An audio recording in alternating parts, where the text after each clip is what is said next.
Okay guys, nandito tayo ngayon sa Petron Gasoline Station at hindi mag-travel at gagawin dito sa ating service. So yung tinakbo na nito ay ayon dito sa speedometer ay 6,735. So ang langis nito ay fully synthetic. So 10,000 pa naman bago mag-change oil. So may natitira pa na 3,000 plus. Pero hindi natin pinapaabot ng 10,000. Mga 8,000 o wala pang 9,000, nag-change oil na tayo para mas maalagaan yung makina. Pero ang gagawin natin ngayon ay itong sa cabin filter sa aircon kasi medyo mahina na ng konti yung buga ng aircon. So ramdam natin at kailangan papalitan natin yung filter. So gabi na pero kaya pa namang palitan.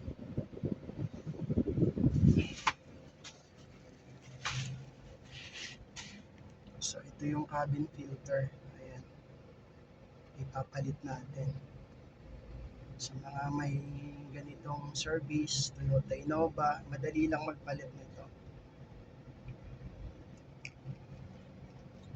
So open natin yung ating filter. Okay, so open natin.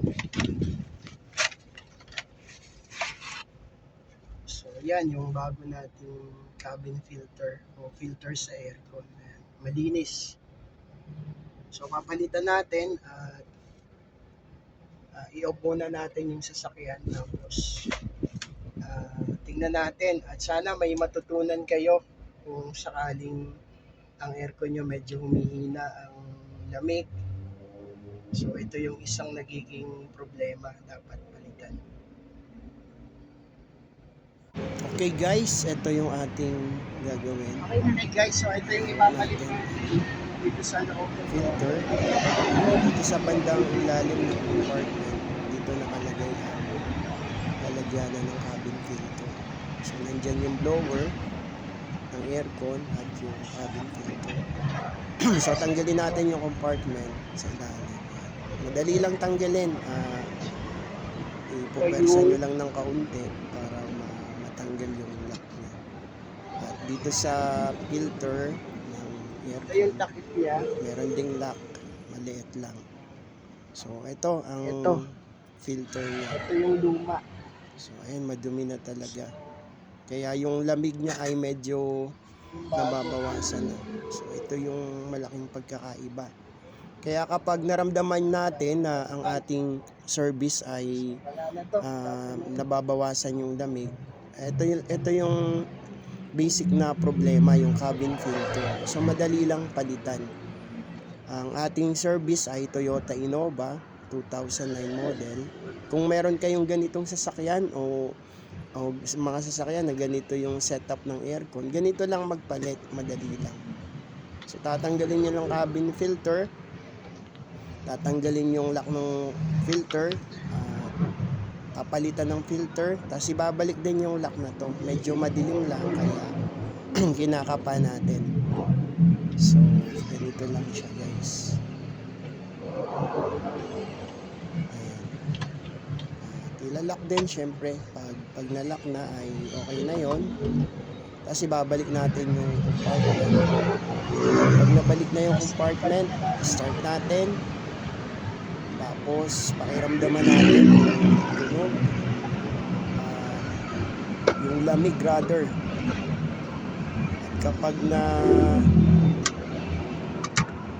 naramdaman natin talagang iba na yung lamig kumpara sa marumi na yung filter. So ayan, nabalik na yung compartment. Mabilis lang guys. So ganyan lang. At hindi na pwede itong filter kasi madumi na. Yung iba nililinis lang yan, pero since na mababa naman ang price, pinalitan na natin ng bago. Start natin. Okay, yan. Ibang-iba na yung lamig kumpara kanina na yung lumang filter pa naman. So, sana may natutunan tayo sa ating DIY. Maraming salamat. Pagpalain tayong lahat ng Panginoong Diyos. God bless us all.